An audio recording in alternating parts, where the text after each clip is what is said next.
Thank you all for your patience and for joining at this relatively late hour. I have some prepared remarks that I'll share with you, and as Randhir said, due to some preoccupations, will not be able to take questions tonight. The Cabinet Committee on Security met this evening under the chairmanship of the Honorable Prime Minister. The CCS was briefed in detail on the terrorist attack on 22nd April 2025 in Pahalgam in Jammu and Kashmir, in which 25 Indians and 1 Nepali citizen were killed. A number of others sustained injuries. The CCS condemned the attack in the strongest terms and expressed its deepest condolences to the families of the victims and hoped for the early recovery of the injured. Strong expressions of support and solidarity have been received from many governments around the world, which have unequivocally condemned this terror attack. The CCS recorded its appreciation for such sentiments, which reflect zero tolerance for terrorism. In the briefing to the CCS, the cross-border linkages of the terrorist attack were brought out. It was noted that this attack came in the wake of the successful holding of the elections in the Union Territory and its steady progress towards economic growth and development. Recognizing the seriousness of this terrorist attack, the CCS decided upon the following measures. 1.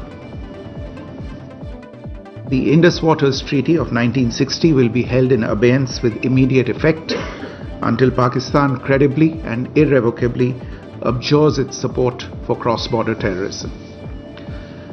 2. The integrated checkpost Atari will be closed with immediate effect. Those who have crossed over with valid endorsements may return through that route before 1 May 2025. 3. Pakistani nationals will not be permitted to travel to India under the SAARC visa exemption scheme visas. Any SVAS visas issued in the past to Pakistani nationals are deemed cancelled. Any Pakistani national currently in India under SVAS visa has 48 hours to leave India. 4. The Defence, Military, Naval and Air Advisors in the Pakistani High Commission in New Delhi are declared persona non grata. They have a week to leave India. India will be withdrawing its own Defence, Navy and Air Advisors from the Indian High Commission in Islamabad. These posts in the respective High Commissions are deemed annulled. 5 support staff of the service advisors will also be withdrawn from both High Commissions. 5. The overall strength of the High Commissions will be brought down to 30 from the present 55 through further reductions to be effected by 1st May 2025.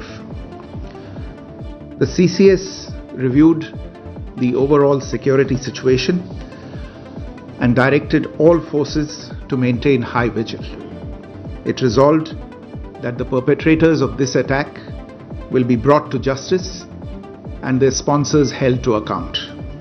As with the recent extradition of Tahawur Rana, India will be unrelenting in the pursuit of those who have committed acts of terror or conspired to make them possible.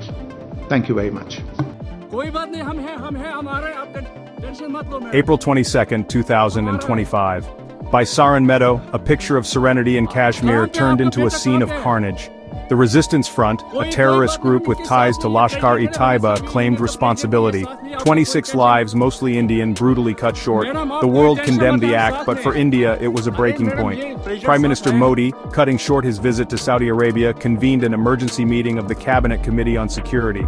The message was clear: strategic patience had run its course. India would respond not just with words, but with actions that would make Pakistan feel the real cost of its proxy war. This was not the first time terrorism emanating from Pakistani soil had bled India. The Mumbai attacks of 2008, the Pulwama bombing in 2019, and countless smaller incidents served as grim reminders. Each time, India had shown restraint, hoping international pressure would force Pakistan to act against these groups. That hope had proven futile. The CCS meeting marked a turning point. India was done with pleading for peace while its citizens lived under the shadow of fear. The decisions taken that day would have far-reaching consequences, not just for India and Pakistan, but for the entire region. The age of strategic pressure had begun. One of the most significant moves by the CCS was the suspension of the Indus Waters Treaty, a pact considered almost sacrosanct since its signing in 1960. This treaty governs the sharing of the Indus River and its tributaries, a lifeline for both India and Pakistan. For Pakistan, heavily reliant on the Indus for its agriculture, the suspension was a hammer blow. The potential for economic disruption, food shortages, and social unrest was immense. It highlighted the high stakes of Pakistan's continued support for anti-India militant groups. India, while aware of the humanitarian cost, argued it had no other choice. By suspending the treaty, India aimed to send a clear message. Pakistan could no longer expect to enjoy the benefits of cooperation while actively undermining India's security. The move was not without its critics. Some argued that it weaponized a vital resource, risking further escalation. Others pointed out that India, too, relied on the Indus, and any disruption could hurt its own farmers. However, for the Modi government, the message of resolve outweighed these concerns. The Indus, for now, was a bargaining chip in a high-stakes game of geopolitics. The Attari-Wagah border, a symbol of the partitioned past and fragile peace, fell silent. The CCS, in a decisive move, ordered the closure of the integrated checkpost, effectively sealing the main land route between India and Pakistan. This decision struck at the heart of the limited but vital trade relations between the two countries. Trucks carrying goods, now stranded at the border, symbolized the economic uncertainty that lay ahead.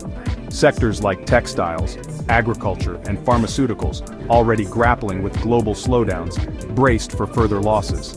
Beyond economics, the closure severed a vital human link. Families, divided by borders and history, found themselves cut off. The hopes of reunions, pilgrimages, and cultural exchanges were dashed, deepening the chasm of mistrust and animosity. The closure of Attari sent a clear message. India was willing to absorb economic pain to pressure Pakistan. It also served as a stark reminder of the human cost of this enduring conflict, a cost borne not by politicians and strategists, but by ordinary people on both sides of the divide. Adding to the growing list of punitive measures, India revoked the SARC visa exemption scheme for Pakistani nationals.